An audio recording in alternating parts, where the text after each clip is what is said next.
Good morning students. मैं आपकी हिंदी अध्यापिका संध्या नागर आपको एक कविता पढ़ाने जा रही हूँ जिसका शीर्षक है मत बांटो इंसान को। और इस कविता के रचयिता हैं श्री विनय महाजन। इस कविता के माध्यम से कवि मनुष्यों को धर्म, जाति, अमीरी, गरीबी आदि भेदभावों को भुलाकर आपस में मिलजुल कर रहने की सीख दे रहे हैं। कविता का पहला पद्यांश है, मंदिर मस्जिद गिरजाघर ने बांट लिया भगवान को, धरती बांटी सागर बांटा मत बांटो इंसान को। इस पद्यांश के माध्यम से कवि कह रहे हैं कि अलग अलग धर्मों को मानने वाले मनुष्यों ने मंदिर मस्जिद गिरजाघर बनाकर भगवान को भी बांट लिया है।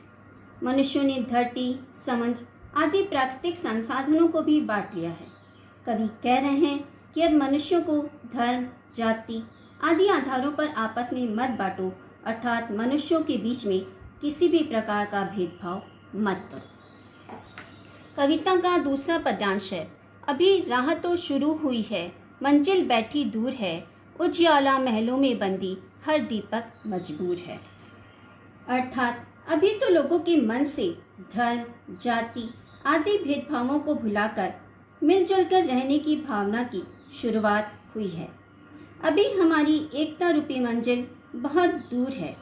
जिस प्रकार किसी महल में जलते हुए दीपकों के प्रकाश को बाहर लाने के लिए हमें महल के दरवाजे व खिड़कियों को खोलना होगा, उसी प्रकार लोगों के मन मस्तिष्क से भेदभाव रूपी अज्ञान की भावना को दूर करने के लिए हमें ज्ञान रूपी प्रकाश को जागृत करना होगा।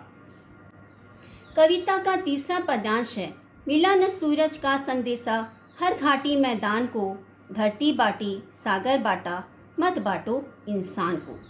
इस पद्यांश के माध्यम से कवि कहते हैं कि प्रकृति भी विभिन्न माध्यमों से हमें एकता का ज्ञान देती है। जैसे सूर्य द्वारा दिया गया प्रकाश किसी भी प्रकार का भेदभाव नहीं करता, अर्थात सूर्य का प्रकाश हर घाटी हर मैदान पर एक समान पड़ता है। परंतु प्रकृति के द्वारा दिया गया एकता का यह संदेश उन मनुष्यों तक नहीं पहुंचता है जिन्होंने धरती समुद्र आदि बांट लिया है। इसलिए प्रकृति से एकता की भावना सीखकर अब मनुष्यों में भेदभाव मत करो।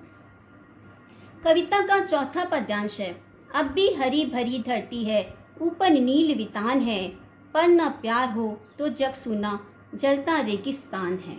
इस पद्यांश के माध्यम से कवि कह रहे हैं कि मनुष्यों में भेदभावों के पश्चात भी प्रकृति उसी प्रकार हरी भरी है जिस प्रकार वह पहले थी, और उसके ऊपर नीला विस्तृत आकाश भी सबके लिए एक समान है। परंतु मनुष्यों के बीच प्रेम व अपनत्व की भावना धीरे धीरे समाप्त होती जा रही है, और अगर लोगों के बीच में प्रेम व अपनत्व की भावना समाप्त हो जाएगी तो यह संसार जलते हुए रेगिस्तान के समान हो जाएगा। कविता का पांचवा पद्यांश है, अभी प्यार का जल देना है हर प्यासी चट्टान को, धरती बांटी सागर बांटा मत बांटो इंसान को। इस पद्यांश के माध्यम से कवि कह रहे हैं कि अभी हर प्यासी चट्टान को जल देना है, अर्थात सारे भेदभावों को दूर करके सबको स्नेह रूपी बंधन में बांधना है। हमने ईश्वर द्वारा प्राप्त धरती समुद्र आदि सब कुछ तो बांट लिया है, अब मनुष्यों को मत बांटो, अर्थात मनुष्यों के बीच में किसी भी प्रकार का भेदभाव मत करो।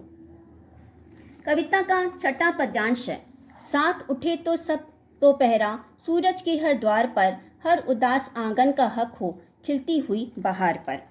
इस पद्यांश के माध्यम से कवि कह रहे हैं कि अगर हम साथ रहेंगे अर्थात संगठित होकर रहेंगे तो हम सूरज के द्वार की भी रखवाली कर सकते हैं।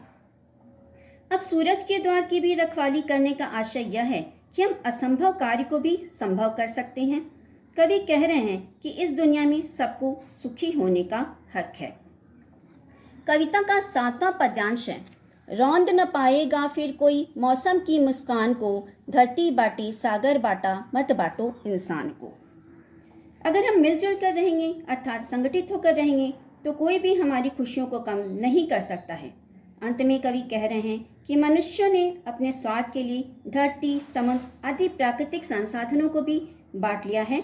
अब मनुष्यों को आपस में मत बांटो, अर्थात मनुष्यों के बीच में किसी भी प्रकार का भेदभाव मत करो।